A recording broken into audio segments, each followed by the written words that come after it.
सार्थक हो जाता है, सफल हो जाता है। पहला सत्य कल क्या था? सत्य, सच्चिदानंद। पहला सत्य था सत्य। और यहाँ भागवत अब प्रारंभ होती है, ये भागवत का यहाँ से शुरू होती है। तब क्या लिखा है? सत्यम परम धीमहि। सत्य से बड़ा दुनिया में कुछ भी नहीं है। और सत्य क्या है?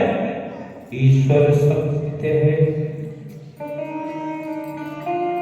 कल भी वही बताया कि सत्य ही सब कुछ है, ईश्वर सत्य है। और यहाँ से फिर सत्य की व्याख्या भगवान व्यास जी ने की है। और सत्य के बाद में तब भागवत की व्याख्या की है। धर्मः प्रोचित गैत्य परमो निर्मत्सराणां सतां वैद्यं वास्तवमत्र वस्तु शिवदं तापत्रयोन्मूलनम्। श्रीमद्भागवते महामुनिकृते किं वा परेरीश्वर सद्दुरद्दवरोद्धते त्रिकृतिवी शुश्रूषभिषता क्षणा। धर्म क्या है और परम धर्म क्या है? धर्म प्रोचित कहते हो तो परम धर्म। धर्म हमारा ये है कि हम किसी भी असहाय व्यक्ति को, किसी दुखी व्यक्ति को और परेशान ना करें। हमारी वजह से किसी सामने वाले व्यक्ति की आंख में एक आंसू न आए, ये हमारा धर्म कहता है। और परम धर्म हमारा कहता है कि परम धर्म में हमें अपने आराध्य की कथा सुननी चाहिए, मंदिर गुरुद्वारे जाना चाहिए, जाकर के अपने आप को वहां समर्पित करना चाहिए। ये हमारा परम धर्म बनता है। तृतीय श्लोक में भागवत जी की व्याख्या कही गई है। निगम कल्प तरुण गलतम फलम शुभ मुखात अमृत द्रव संयुतम पिबत भागवतम रसमालयम मुहुरहो रसिका भो विभाग का। कहा वेद रूपी जो कल्प वृक्ष है उसका फल है श्रीमद् भागवत की कथा। समझना, वेद रूपी वृक्ष का फल है श्रीमद् भागवत की कथा। अब ये बताओ, फल खाया जाता है कि पिया जाता है? जी, खाया जाता है, फल खाया जाता है।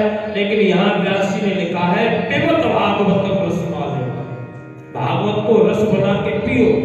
पहले तो कह दिया कि ये फल है, अब फल है तो पिए कैसे? पीने की विषय तो है नहीं। यहाँ लिखना था खावती, लिखना था। पिबत की जगह व्यास जी को गलत लिख दिया। लेकिन उन्होंने गलत लिखे तो क्या हम होशियार थोड़ा ही हो गए? उन्होंने तो सही लिखा होगा। क्यों? इसलिए पिबत लिखा, इसलिए पीना लिखा कि पीने वाली जो वस्तु होती है, उस पीने वाली वस्तु को आप कर्णों के द्वारा, कानों के द्वारा, नेत्रों के द्वारा, मुख के द्वारा हृदय में जब ले जाते हैं तो हृदय में जाने पर वो हमारा हृदय तृप्त हो जाता है। पिबत भागवतम रसमालयम, रस बना करके पियो। लेकिन इसको पीते कौन है ये भी सुनिए। ये भी व्यास जी ने लिखा है, हर व्यक्ति के बस का नहीं है कि भागवत की कथा का पालन कर सके। कोई नहीं। कौन सुनता है? जो रसिक होते हैं, जो भावुक होते हैं, जिनके हृदय में भाव जागृत होता है, जो अपने आराध्य के प्रति प्रेमी बन जाते हैं, केवल वही लोग कथा को श्रवण कर पाते हैं, कथा को पीते हैं। सूत जी महाराज से ऋषियों ने 6 प्रश्न किए हैं। पहला प्रश्न किया, मनुष्य का धर्म क्या है, परम धर्म क्या है? दूसरा प्रश्न किया कि मंदिर में जब हम जाते हैं, अब आप इस मंदिर को देखिए, इस मंदिर में जब आप आएंगे तो सबसे पहले किसकी स्थापना है? इसी को बताओ, कौन है यहाँ? शंकर भगवान है ना। इसी मंदिर में शंकर भगवान की प्रतिमा है, शिवलिंग बनी हुई है। अब शिवलिंग के सामने शिवजी और मां पार्वती दोनों विराजमान हैं। और उस साइड में कौन है? देवी मैया, देवी जी की है ना। और अंदर तो मैं भी घुसा भी नहीं, और भी कोई प्रतिमा है क्या?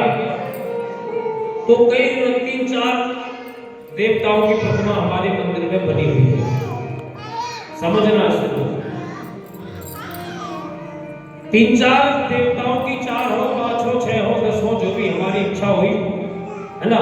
आपकी इच्छा हुई आपने शिव परिवार की स्थापना करवा दी, आपकी इच्छा हुई आपने राम दरबार की स्थापना करवा दी, उनकी इच्छा हुई उन्होंने राधा कृष्ण को स्थापित करा दिया, उनकी इच्छा हुई उन्होंने सरस्वती माँ को स्थापित करा दिया, किसी की इच्छा हुई किसी ने शनिदेव, अलग अलग सबकी व्यवस्था। मंदिर एक ही है ना, गर्भगृह एक है और उसमें मूर्तियां कई लग गई।